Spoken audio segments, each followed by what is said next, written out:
Good morning all of you. आज का जो हमारा टॉपिक है वो है सेकंड मॉलिक्यूलर मार्कर, जो कि आरएपीडी। आरएपीडी की फुल फॉर्म होती है रैंडम एम्पलीफाइड पॉलीमॉर्फिक डीएनए।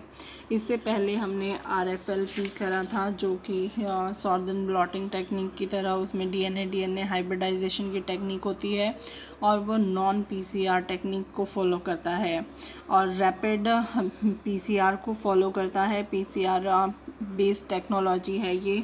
इसका डेवलपमेंट सबसे पहले क्या था, विलियम ईटन ने किया था तथा lab techniques use to amplify a non sequence by this genetic analysis by individual clone random primers. RAPD का यूज़ हम इंडिविजुअल टू इंडिविजुअल को आइडेंटिफाई करने के लिए यूज़ करते हैं। Something for example criminal cases में भी हम इसको यूज़ करते हैं। ये सारी जो प्रोसेस होती है इस पर पीसीआर को रन करते हैं। अगर डायग्रामेटिक तरीके से तुम्हें समझाया जाए तो क्या होता है कि इसमें हम क्या करते हैं, दो इंडिविजुअल यानी डिफरेंट पर्सनस के सैंपल लेते हैं, जिसको कि हम डिनोट करें सैंपल ए और सैंपल बी। ये करा हमने। DNA is isolate from desired species. अब इन दोनों सैंपल से हम क्या करेंगे, डीएनए को आइसोलेट करेंगे और आइसोलेट करने के बाद क्या करेंगे, an excess of the oligonucleotide added. फिर उसके अंदर ऑलिगोन्यूक्लियोटाइड को ऐड करेंगे, mix it, put in the PCR equipment.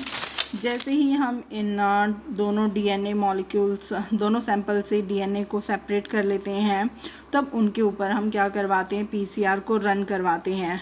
सबसे पहले हमें क्या पता है, जब हम नॉर्मल कोई पीसीआर की टेक्निक करवा रहे होते हैं तो उसके अंदर जब हम रन करवाते हैं पीसीआर को, तो जो उसकी शॉर्ट न्यूक्लियोटाइड डीएनए सीक्वेंस होती है वो हमें नॉन होती है। जैसे कि जब भी हम कोई प्रॉब यूज़ करवा रहे होते हैं तो उसकी कॉम्प्लीमेंट्री स्ट्रैंड डीएनए की क्या होगी वो हमें पता होता है, और मेन हम जो सैंपल यूज़ कर रहे हैं उस सैंपल की भी डीएनए सीक्वेंसिंग हमें पता होता है। लेकिन इन केस में, रैपिड के केस में क्या होता है कि जो भी डीएनए सैंपल्स ए और बी हम ले रहे हैं, हमें ये नहीं पता है कि किसकी क्या सीक्वेंस प्रेजेंट है, किस में क्या सीक्वेंसिंग होगी, तो उसके अंदर हम प्रॉब को ट्रांसफ़र नहीं कर सकते, क्योंकि जब हमें डीएनए की सीक्वेंसिंग नहीं पता है तो हम उनके अंदर कॉम्प्लीमेंट्री स्ट्रैंड को इंजेक्ट नहीं करवा सकते।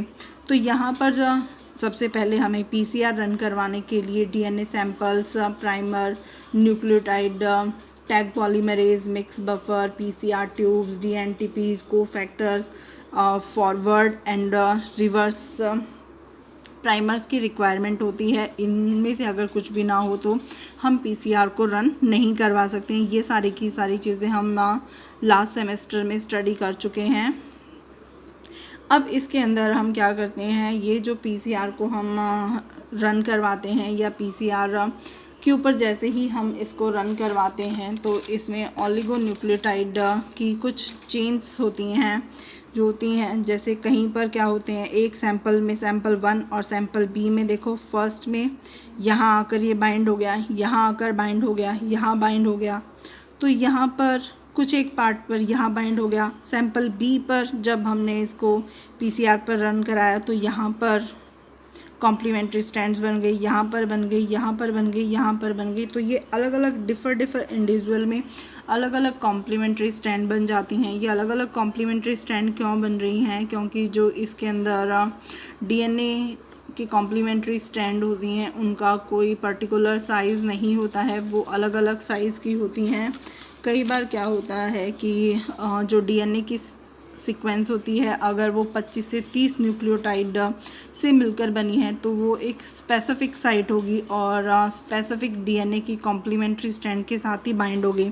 फॉर पर्पस ये मानो कि फॉर एग्जांपल कि ये वाली जो साइट है, हम ये मान लें कि ये वाला जो इसके अंदर हमने एंटर करवाया है उस न्यूक्लियोटाइड की सीक्वेंस 25 से 30 न्यूक्लियोटाइड सीक्वेंस लंबा है, तो वो सिर्फ़ और सिर्फ इसी एरिया के साथ बाइंड हो सकता है, वो यहाँ पर बाइंड नहीं हो सकता, यहाँ पर नहीं। तो इसकी क्या है, एक स्पेसिफिक आइडेंटिफाई है कि वो सिर्फ़ और सिर्फ अपने पर्टिकुलर एरिया के ऊपर ही जाकर बाइंड होगा।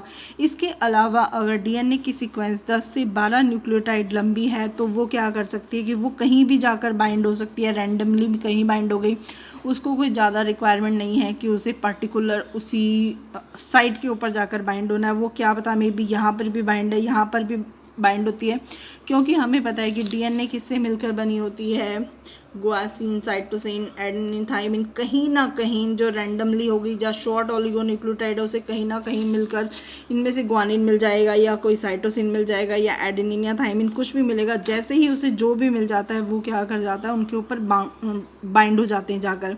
जब ये प्रोसीजर हो जाती है, जब हम इसको पीसीआर के ऊपर रन करवा देते हैं, फिर हम उसके ऊपर क्या करवाते हैं, इलेक्ट्रोफोरेसिस करवाते हैं। इलेक्ट्रोफोरेसिस में भी हम यहाँ पर सेम वही जेल एग्रोस जेल इलेक्ट्रोफोरेसिस करवाते हैं। और जैसे ही हम इस के ऊपर इलेक्ट्रिसिटी प्रोवाइड करते हैं तो जो इन इंडिविजुअल्स के मॉलिक्यूल्स होते हैं वो क्या करते हैं, अपने मॉलिक्यूलर वेट के अकॉर्डिंग सेपरेट हो जाते हैं। जैसे हमने ये माना कि ये ए इंडिविजुअल का सैंपल था, ये बी का सैंपल था, तो इसके सैंपल्स कैसे सेपरेट हुए वो क्या डिनोट कर रहे हैं, वो उनके अलग अलग बैंड्स बन जाएंगे और उन्हीं बैंड्स के थ्रू हम आइडेंटिफाई कर लेंगे कि ए की सीक्वेंसिंग क्या थी, बी की सीक्वेंसिंग क्या थे और उनके कॉम्प्लीमेंट्री स्ट्रैंड्स कैसे एक दूसरे के साथ जुड़े। यहाँ पर जो डैश डैश करके दिखाए गए हैं वो क्या होते हैं, प्राइमर्स को शो कर रहे हैं। और ये प्राइमर्स क्या हो सकते हैं, फॉरवर्ड और रिवर्स टाइप के प्राइमर दोनों टाइप के हो सकते हैं। रेड कलर से जो दिखाया गया है वो एम्प्लीफाइड फ्रेगमेंट्स हैं।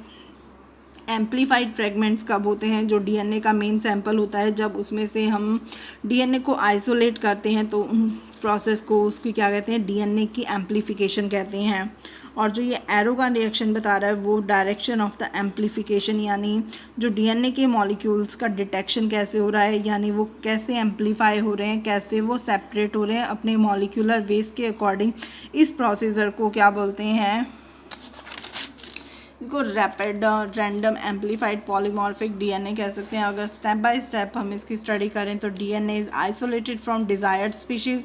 कोई भी सैंपल या स्पीशीज़ होगी जिससे हम उसको क्या कर सकते हैं, सेपरेट कर सकते हैं।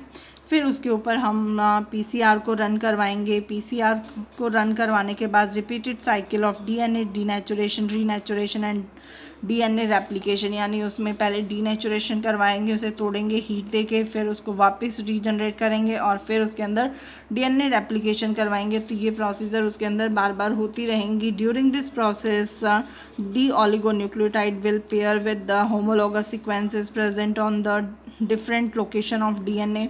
जो डीएनए के डिफरेंट टाइप के न्यूक्लियोटाइड की जो सीक्वेंस है वो जाकर इन रेप्लिकेटेड डीएनए के साथ जाकर बाइंड हो जाती हैं। सीक्वेंसेस कंटिन्यूसली कॉपी, और ये सीक्वेंस क्या होता है, बार बार कॉपी होती रहती है।